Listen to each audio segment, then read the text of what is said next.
Welcome to our new feature, In the Specifiers Chair.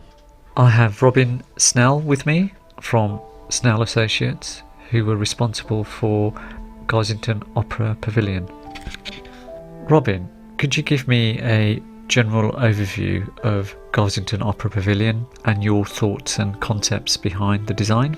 Yes, Garsington Opera goes back to the late 1980s, and its origins are Garsington Manor in Oxfordshire, and the opera company was founded by Leonard and Rosalind Ingrams, basically as opera in their beautiful garden. Back in 2009, it was clear that they had to find a new location. The location that was selected was Wormsley Estate on the border of Oxfordshire and Buckinghamshire, and it is a large English country estate with a spectacular landscape and spectacular setting in an area of outstanding natural beauty.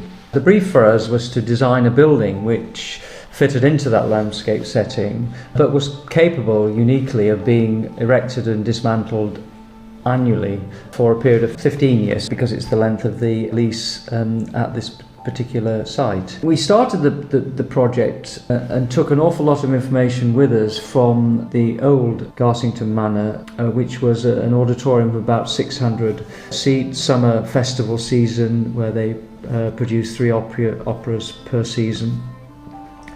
So there was a lot known about the organisation. It was, if you like, an established organisation. And we took the idea of a demountable pavilion, and of course this has done an awful lot in the rock and the pop industry, whereby they erect a rock concert for a summer and then it comes down and so on and so forth. But we wanted, and largely driven by the architecture, was to make an architectural pavilion which was about architecture, not just about a rock concert. So the setting was very, very, very important, and the concept for the building was a very simple one, and that was really a sort of pavilion within the park, very much in the English tradition of 18th and 19th century pavilions. So there we have the brief, really. The architecture came from the site, it came from the brief, which was to make the seating area very, very open to the outside, so hence the driver was to be able to see out when one's looking at the opera. Thank you.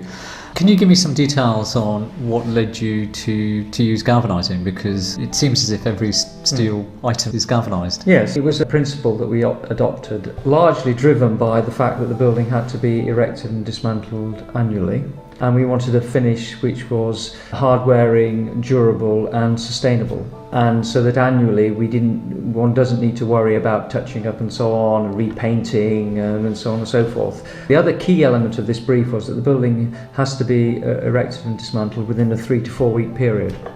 So all the connections had to be developed and designed so that they are very rapid release and quick fix, really. So they're all split pin connections and so on. But also, when one's working to speed, one needs a very, very good quality finish, which is highly durable. Okay, thank you. You said the license is for 15 years.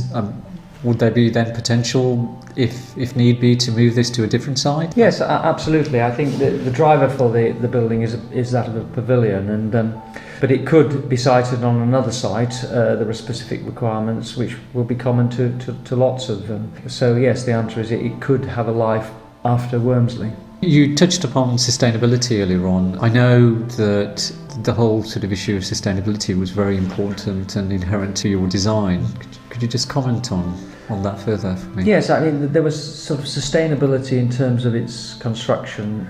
The whole building is effectively made in the factory. Site time was kept to a minimum. It was made in a highly quality-driven environment in factory conditions. The palette of materials we've used is very limited, so we wanted materials which were going to be long-lasting and highly durable. So there are only 3 materials really used in the whole building. That's galvanised steel, fabric for the walls and the roof, and timber, which is all FSC rated and certified.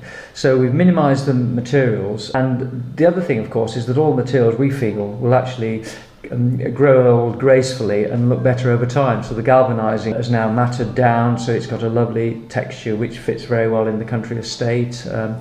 So that's sort of mellowing. The timber is mellowing on the decking and greying off and so on. So I think over a period of time the building will maintain and actually grow well with its site and its context and age gracefully. And the client is happy with the end result? Yes, very happy. The opera press were very complimentary of the building, both in terms of the design of the building and its appearance, but also its, most importantly, if you like, the acoustic performance of the building, which had rave reviews in the opera press. Okay, thank you very much.